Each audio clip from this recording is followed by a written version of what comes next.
So I've been asked to speak on behalf of SMASH. Now, there could be a free trip to Hawaii if anyone knows what SMASH stands for.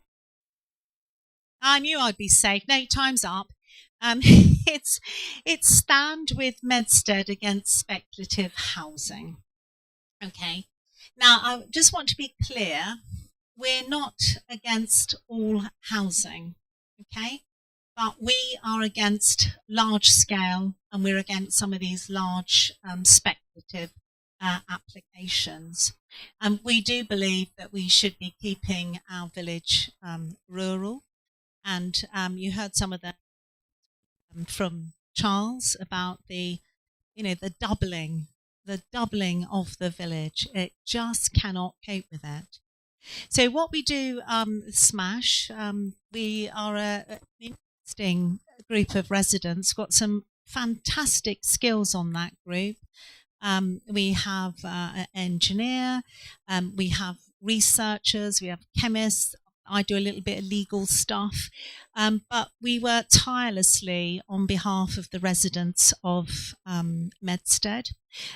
We've, made contact with all the councillors. We visited Damien Hines. We've contact with Mark Kemp G. And we are regular visitors to the planning office in Petersfield. So much so that I think they pull the blinds when they know we're coming and pretend they're out. But we're doing all of that on your behalf. One thing that I do want to say is planning is a dark art. I promise you, it is so complicated that we've had to really get wet towels around our head to understand what some of it means. And I heard some of our speakers talk about open spaces. Well, when we were looking at one of the speculative developments, actually, an open space can be a bit of land around a tree. So don't be fooled that it just means there's going to be a lovely little open space.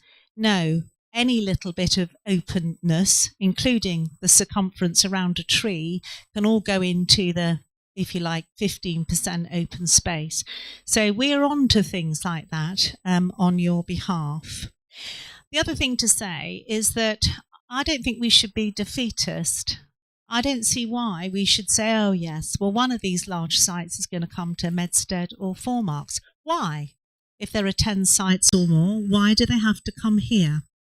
We don't have the infrastructure. We cannot sustain a population increase like that. We just can't. So I say, let's not roll over and have our tummies tickled. We want to actually not sleepwalk into large housing sites in our villages. So what I would say, what can you do to help? Please, as I say, don't sleepwalk into this. Give us your encouragement. Give us your support.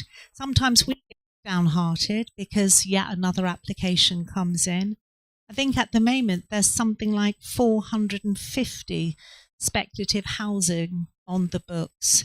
So whatever you can do to keep us buoyant and encouraged, that would be really appreciated. But more than that, there is a website, there is a petition. If you've got your card, have a look at that. Just go online, just take 5 minutes to sign the petition. Anyone in your household can sign it. I mean, obviously, if you've got a 2-year-old, that's going to look a bit dodgy. But anyone who's, sensible and can understand, people that visit our villages, they can sign too.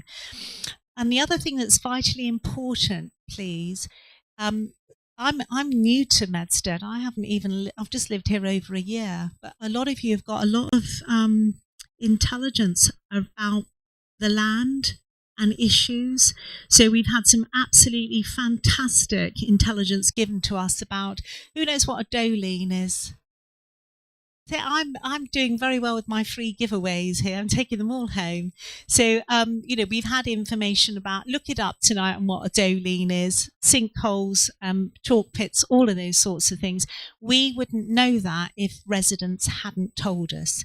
So if you know things about flooding, about issues with the land, please do let us know, because we feed all that in.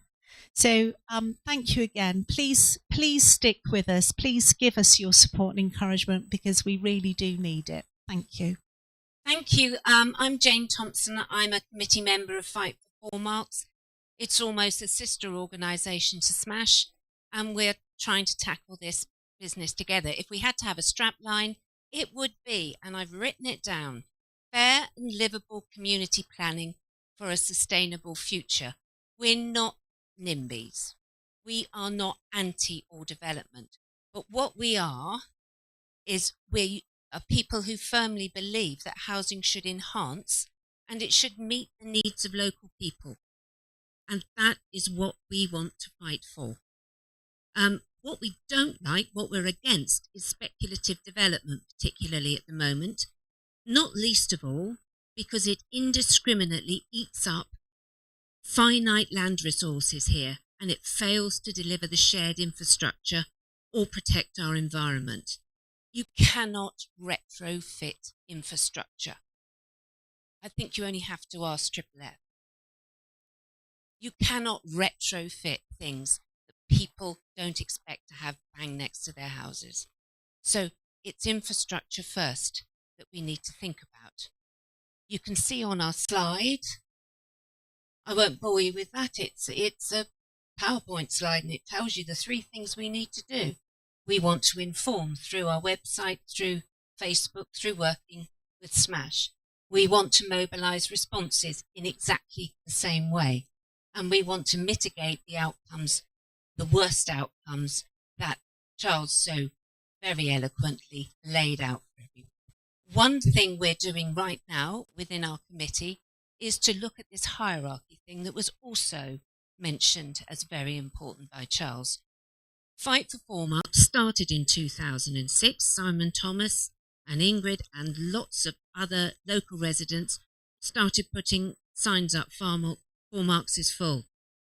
And they did a not bad job at all, because when the last local plan, the one we're seeing dwindling out of relevance at the moment, that plan recognised that 4 Marks was a small settlement that could take housing that was sufficient for local needs and that it had limited infrastructure. Now, not now. In fact, our infrastructure, because we've lost a pub, which is one of the most important things on God's earth in my book, well, you could argue that we've actually got less infrastructure, but we've got the other 600 houses. So we all know where we're sitting with this. And so you have to say, excuse me, East Hants, why have you bumped us up to a well-resourced settlement that can handle substantial new development?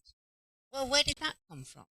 Well, it came from a point system, and it comes from, here we are, the policy document on settlement hierarchy. And they give you a nice level number of points. And 4 Marks has got points for having a supermarket. It's got full 2 points. Alton has got, I think, 4, 5 supermarkets, but it's still just the 2 points. Alton has a mainline train station. That's worth 2 points. We have a bus route. That gets 2 points. You see where I'm going with this. The point system does not work. We are classed as we were going to be classed as a 20-minute neighbourhood. 10 minutes to walk to the shop, obviously half a millisecond to buy what you wanted, and then 10 minutes walk home, and you haven't been out the house very long. But it didn't work. However they tried to go on Google Maps and stretch borders around, it didn't work.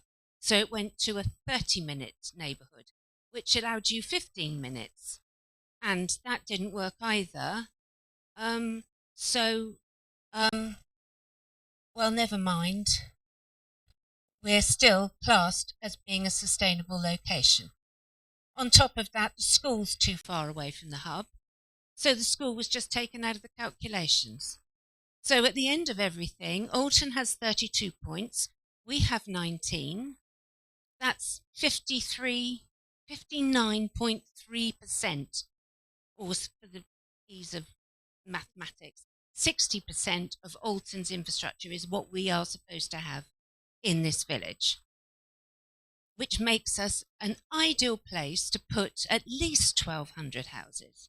Well, we as Fight for 4 Marks are doing a lot of work to challenge these things, and not being rude to our councillors, and thank you for coming, but communication is really important.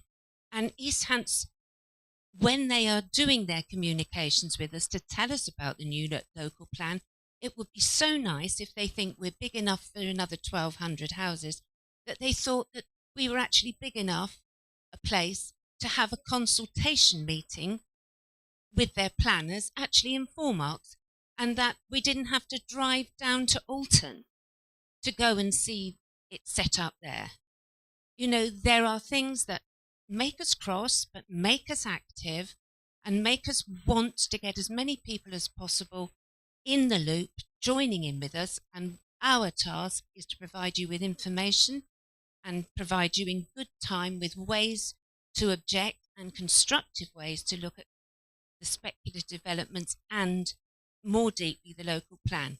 And okay, planning is complicated. It ain't that complicated, and we can do something. Thank you.